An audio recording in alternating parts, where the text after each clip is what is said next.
Pero ang ginawa ko nun, hindi ito. Kasi diniscuss sa akin yung 7 net. So ang ginawa ko, nag-open po ako ng 4. Ipinasok ko si Nestor 1, ipinasok ko dito si Nestor 2, ipinasok ko dito yung panganay kong anak, dito ko po nilagay yung bunso, pangalo kong anak. Parang 3 heads din po to. Kaya lang may ulong isa for future expansion. Ito yung una kong tinarbaho. Sabi sa akin ng impita, sir, 4 po kailangan nyo. Dapat ngayong buwan na to, magawa niyo po yan. 2 linggo, tapos na. Ang maganda nito, gumalaw to lahat. Right now, mahigit 7,000 po ang grupo dito sa side na to. Nung medyo gumaganda ang kita nito, nag-expand ako ng network dito. Ipinasok ko si Nestor 3, ipinasok ko po dito yung pagbunso kong anak, andito po yung wife ko. Ito, una ko nilagay ng tao para hindi magreklamo. Ito, gumalaw din. Malapit ang Millionaires Club to eh. 3,000 ang tao po dito.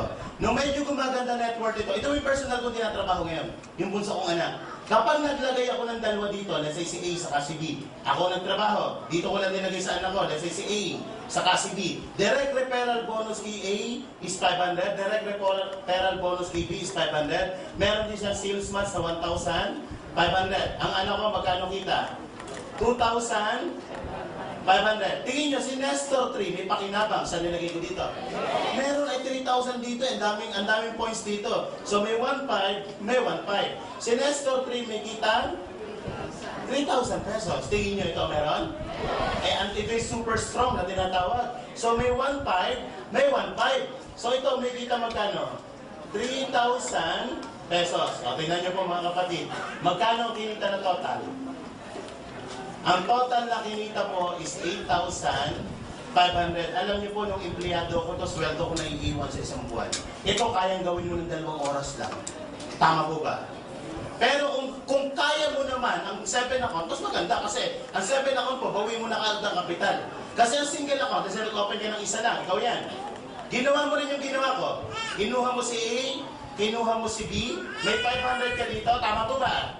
May 500 ka dito. Meron bang sales tax?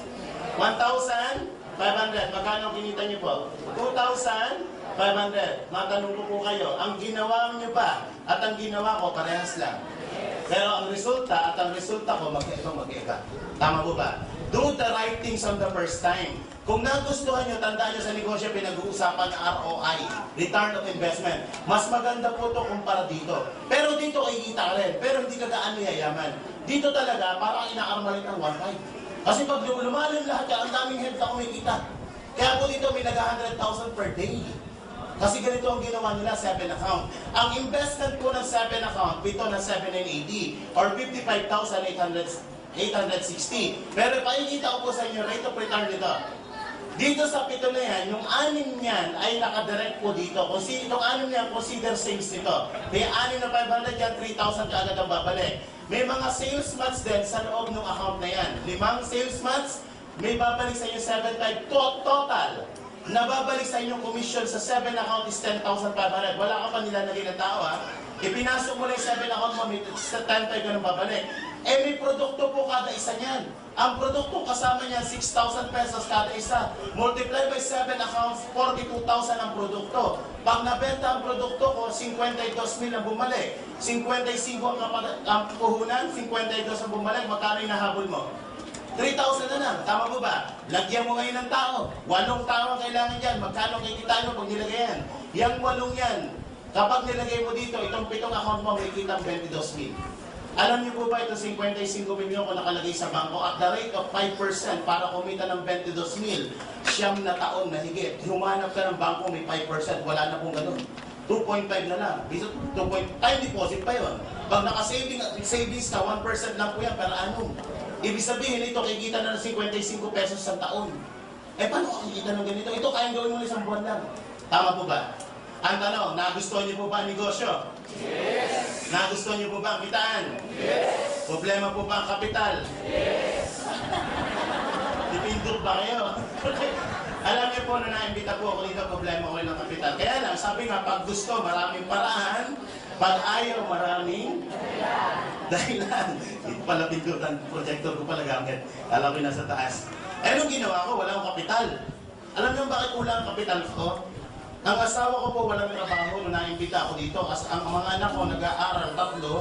So kulang na kulang talaga kinikita. So anong ginawa ko? Nagpunta po ako ng London.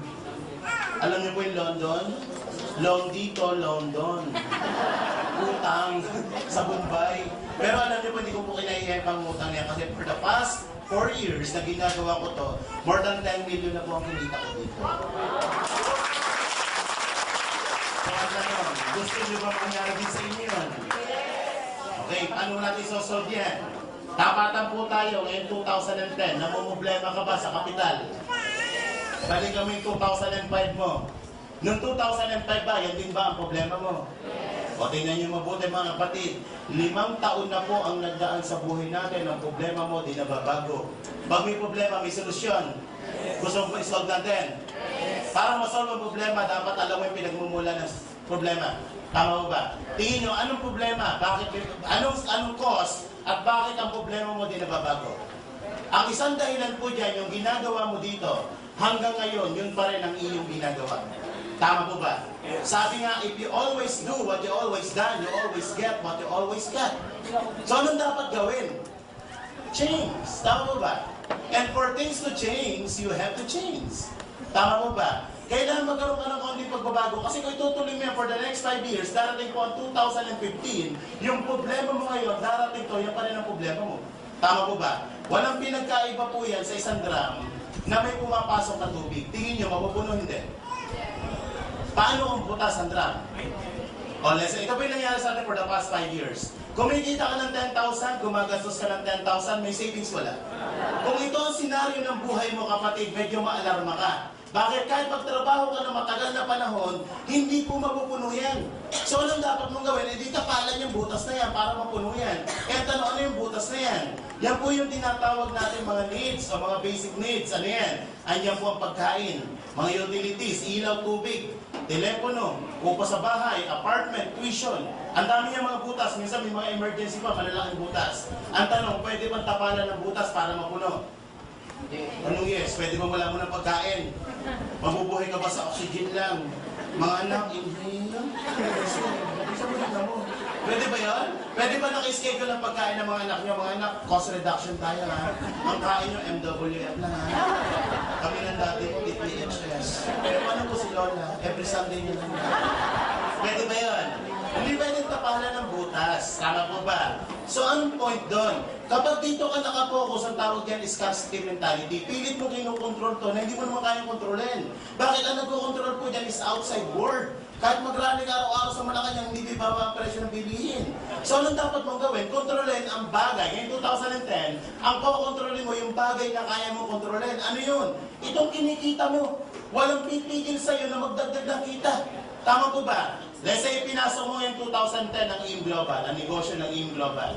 Inaral mo for 4 months. After 4 months, nag-generate ito sa iyo ng 40,000 kada isang buwan. Ito na ang senaryo ng income mo. May part-time ka na 40, may full-time kang 10. 50 ang pumapasok, 10 ang ginagastos. May savings, wala. At pag may savings, mapupuno hindi. At pag napuno, pwedeng umapaw? Pag umapaw, ito na po yung pinakamasarap na parte ng buhay mo. Bakit pag umapaw mo ng gastusin, ilagay mo sa isang mas malaking lalagyan? And your money makes money. Tama po ba? Bakit? Yung perang nilagay mo dito, mas mabilis mapupuno to. Bakit kumikita uli yan, nag-generate uli ng income yan? Tama po ba? At pag napuno yan, ito yung nakukuha ng pamilya natin. Ano yan? Wants. Iba po ang wants sa needs. Ito yung masarap na parte ng buhay natin. Gusto mong pagkain, gusto mong kotse, gusto mong pag-aralan ng anak mo, gusto mong doktor pag may sakit ka. Pag medyo maliit po ang kinikita natin, hindi po yung gusto natin na nasusunod. Kundi yung gusto nito na ipakain sa anak mo, yung gusto niya na tirahan mo, yung gusto niya ospital para sa'yo. Nangyayari hindi. Bakit maraming pila sa mga public hospital kumpara sa private hospital? Kasi ito ang may gusto, hindi ikaw. Napipilitan ka sumunod dito. Nangyayari hindi. Subukan pumunta sa mga restaurant na mamahalin, yung pera mo 100 lang. At tingin mo sa presyo saan? Hindi ka nakatingin sa menu, nakatingin ka sa presyo. Imamatch mo naman ito, tama. Pag tingin mo sa presyo, eto, 40 yan, extra rice. Diba? Sa pag ito na puno, ito yung tinatawag natin mga dreams. May mga pangarap po ba tayo? Yes! Nangarap ka ba ng magandang sasakyan? Yes! Magandang bahay? Yes! Malaking savings? Yes! Let's say mga 30 million ang pangarap mo at nakuha mo, tingin mo pwede o pwede? Pero paano? Bakit ko ginamit ng 30 million? According sa study, ito pong 30 million, pag na-hit mo yan, yung kinikita nito, kung nakalagay sa isang investment yan, sapat yan for your wants and for your needs. So, anong dapat mong gawin? Marami pong paraan, maraming avenue para kitain yan. Pwede kang pumasok dito. Ito yung tinatawag ng mga self-employed at mga empleyado. Pwede ka rin dito, yung tinatawag na business at mga investment. Kung ikaw ngayon, i-check natin, nasa ka ngayon, kung ikaw ngayon ay nasa kategoryang ganito, na sumusweldo ng 10,000 per month, sa loob ng isang taon, magkano na ipon? 120,000. 10 taon ka magtrabaho, magkano po ang savings? 1.2 million. Kung 10 taon mo hindi ginagastos to. Ibig sabihin na ikikain ka sa kapitbahay mo, na ikishampoo ka, na ikiligo ka, for 10 years may 1.2 million ka. Salog ka ng lipunan. Sino mo dito mga employed na katulad ko? Taas mo kamay. Taas, okay mahiya. Okay, lalaki ko natin. Sir, ilang taon na po kayo? 28. Ilang taon na po kayo nagtatrabaho, sir? 28 din? Incarnate ba, sir? Ilang taon ka nagtatrabaho? 6 years. Ang tanong, nakakayo ka ba ng 10,000 per month sa loob ng 10 na taon? Okay, sir. Ano pangalan mo, sir? Josh. Okay, anong pangalan? Josh. Ang goal mo ngayon, Josh, bigyan ka ng target ha. Ang goal mo in 2010, dapat na-hit mo yan. Ang goal mo is to hit 30 million. So, simula June, Josh, i-save mo yan. Para pagdating next year, June, meron kang 120,000. 10 years, 10 working years, ibig 38 ka, may 1.2 million ka. Ang goal mo is 30 million. For 10 years, may 1.2 ka. Ito ang goal mo. Ibig sabihin, maihit mo yan, kung ito ang iniipon na per month, maihit mo yan at the age of 328. Ikaw si Abraham, Diyos. Kaya hindi. Anong point? Hindi ko inaapi ang pagiging empleyado kasi more than half of my life nandito ako. Gusto ko lang po ipakita sa inyo na kapag naandito ka, you are just working for your needs. You're not working for your fortune or for your wants. So, anong dapat gawin? Kapag isang lugar ang gusto mong puntahan at hindi kaya ng vehicle, mag-a-upgrade ka ng vehicle. Tama mo ba? Parang ganito. Ang time limit mo lang is 2 hours. Pupunta ka ng Cebu. Pwede ka ba mag-roro? Hindi. O pwede ka magbarko? Anong dapat mong gawin? Anong vehicle na gamitin mo? Aeroplano. So meron kang iihit na ganito. Hindi mo kayang kuhanin dito kasi aabutin ka ng 328. Kahit laki mo ng laki restaurant, hindi mo kaya abutin yan. Tama mo ba? So anong dapat mong gawin? Pupunta ka sa isang isang lugar na kaya mo mahito. Bababa ka ng kaunti dito. You have to work part-time for your fortune. Sa negosyo, pag-usapan natin, kaya bang kitain ng 100,000 kada isang buwan? Ay, sisiw yan. 2 araw, 1 araw nga lang kinikita dito yan. 12 months, magkano kita mo? Nasa isang buwan to, in 12 months, magkano? 1.2 million. Kung ito ang kinikita nyo, tingin nyo, malapit sa pangarap. Yes! So, anong dapat gawin? Kung ito ang ginagawa nyo po, kapatid, you have to change the formula. Change the formula. O add the formula. Hindi mo kailangan mag-resign. Alam niyo po, for more than 2 years, ginawa part-time ko. Nag 200,000 ako, part-time pa ako. Nag-resign na lang po ako kasi nahihiya na ako. Alam niyo bakit? Pagdating ng payroll doon, puro absent ako, natira sa 3,000. Eh dito, nagka 10,000 per day ako. Sabi ko sa boss ko, boss, you're fired. Nag-resign ako. Pwede kang mag-part-time. Ang kailangan aralin ito po, business skills and knowledge. Ito kayang pag-aralan 6 na buwan lang. Makamatan ka lang yan, libre yan. Upo ka lang dyan, matutunan mo yung business skills. Kaya marami nag-pay-fail sa negosyo simply because walang skills and knowledge. Tama po ba? Pero kung alam mo ang negosyo, hindi ka mag-pay-fail. Pero alam niyo po ba itong 10,000 sa employment? Napakataas sa requirements yan. Meron po yung tinatawag na employment skills and knowledge. Tama po ba? Ilang taon po ang elementary? Ilang taon ng high school? Ilang taon ng kolehiyo? Review board exam.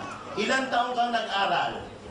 15 years para turuan ka kung paano kitain ng 10,000 per month. Yan ang tinuro sa akin for 15 years. Tama ko ba? Eh, gross to. Ano unang binabawas dyan? SSS, pag-ibig, withholding tax, 2,000 na lang. Aabutin pa ng 3,000 yan. 2,000 na lang, magkano iwan sweldo?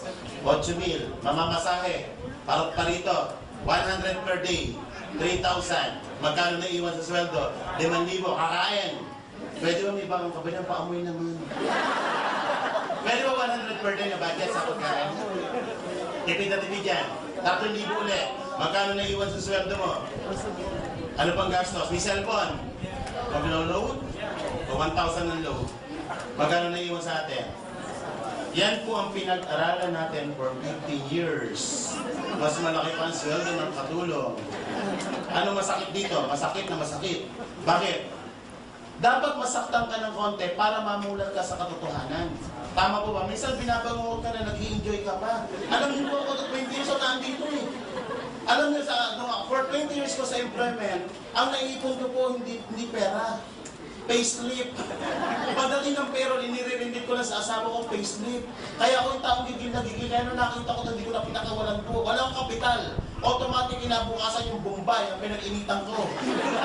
Nakita niyo nga nangyari ngayon. 3 months, bayad lahat yun. At maganda nito, kinapaunang kong utang. Ilan po ang credit card ko? Mahigit 5 ang credit card ko. Ang dami ko mga personal loan. Kaya wala po naiiwan sa sweldo ko. Yung sinusweldo ko, binabayad ko sa mga bangko.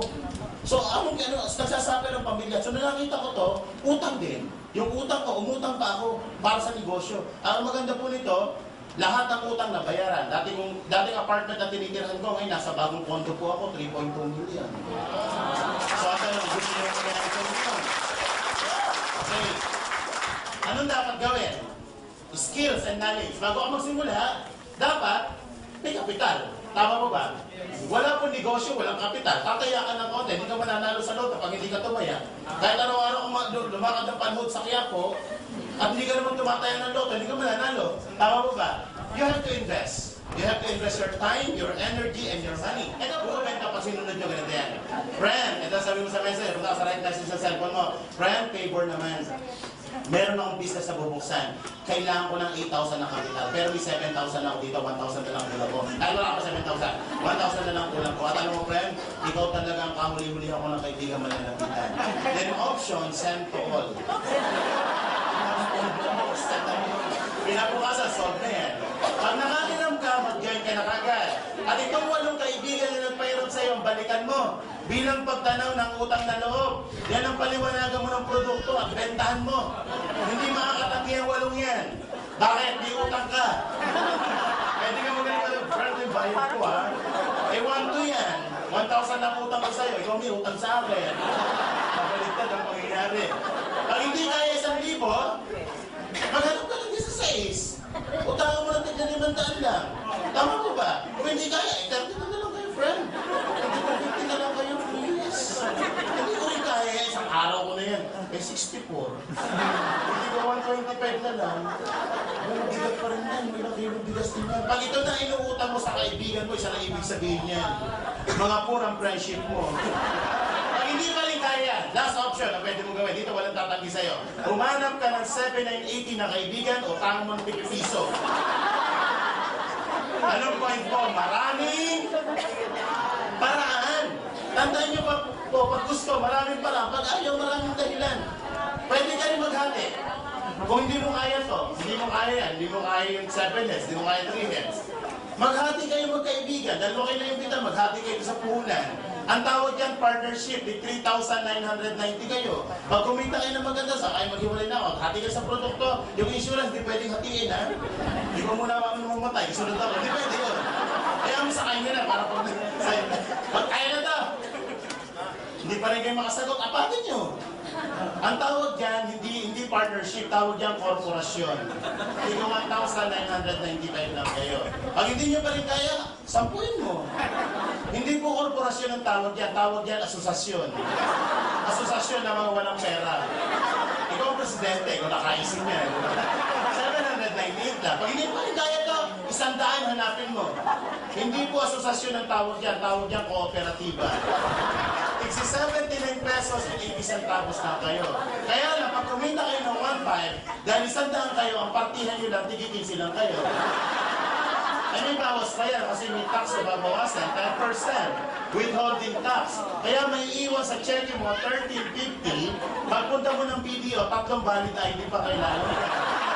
Pag hindi mo pa rin kaya to, kapit kahabag-habag na ang buhay mo. Ito mas bagay sa'yo para matapos na ang paghihirap mo. Ano yan? Gulong, pasagasa ka lang. Bebiro po. Wala pa naman dyan. Medyo pinahihindi ko lang kayo ng konti. Alam niyo po ba? Kapag daw ikaw ay laging masaya, ang blessing mas pumapasok sa'yo.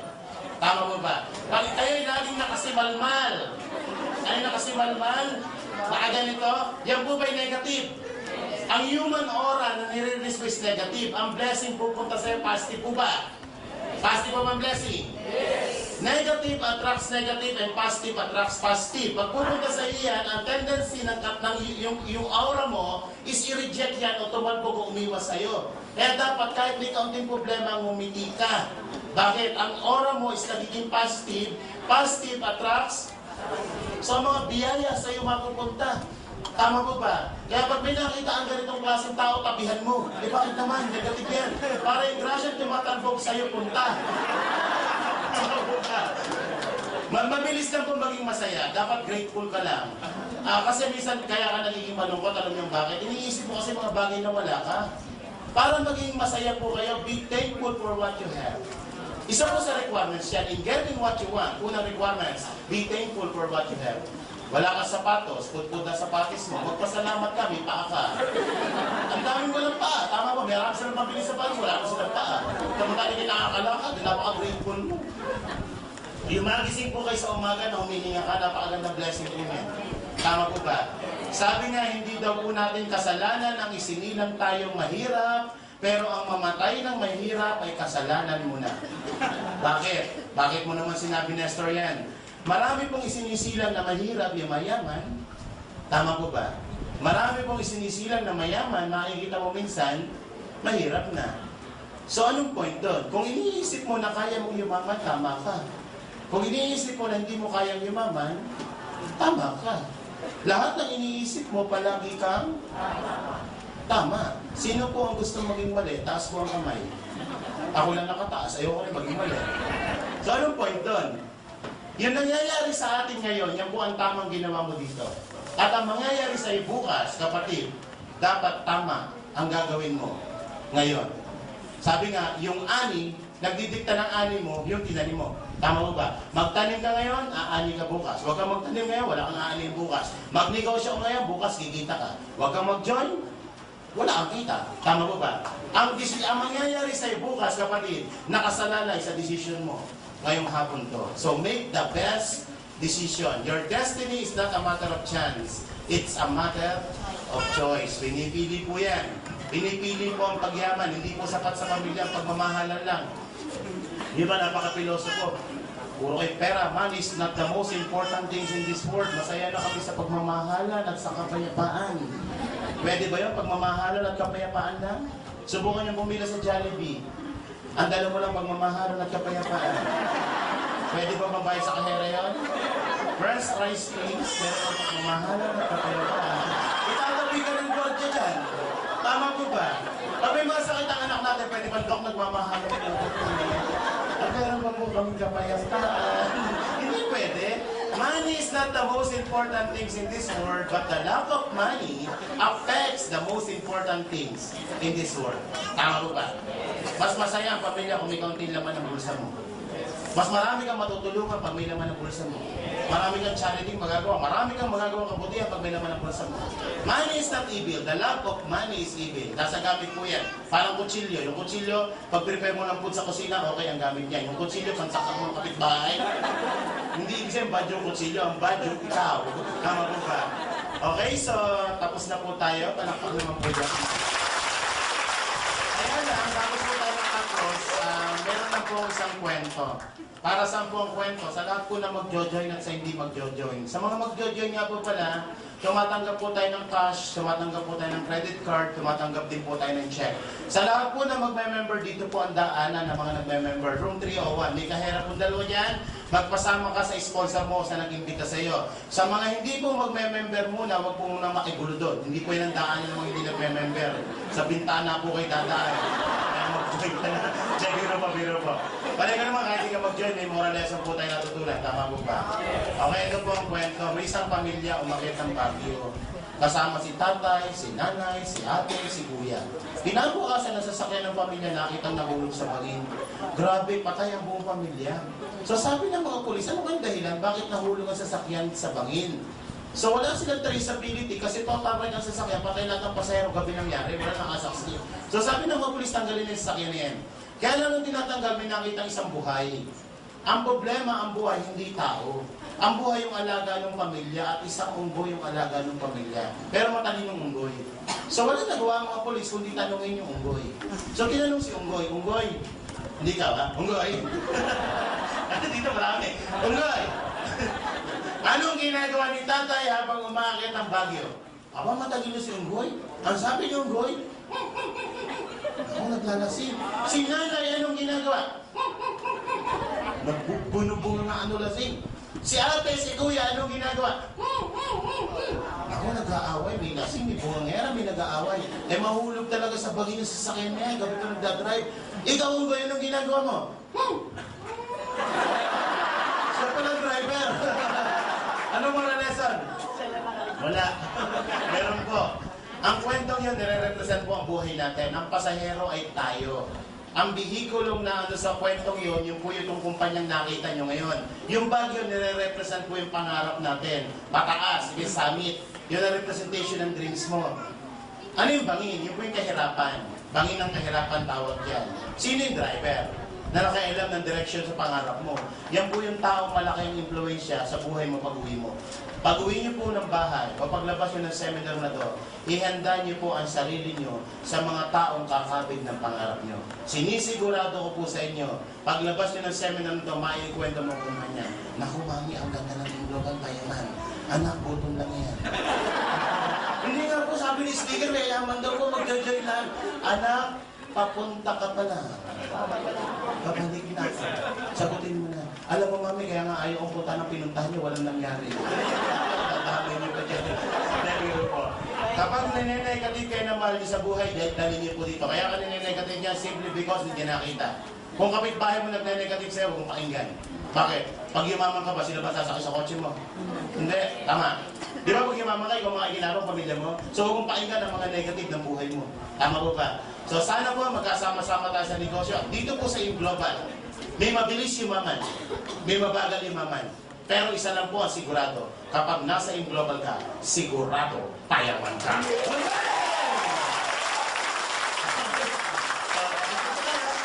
Lahat po ng guest list namin, dito po muna.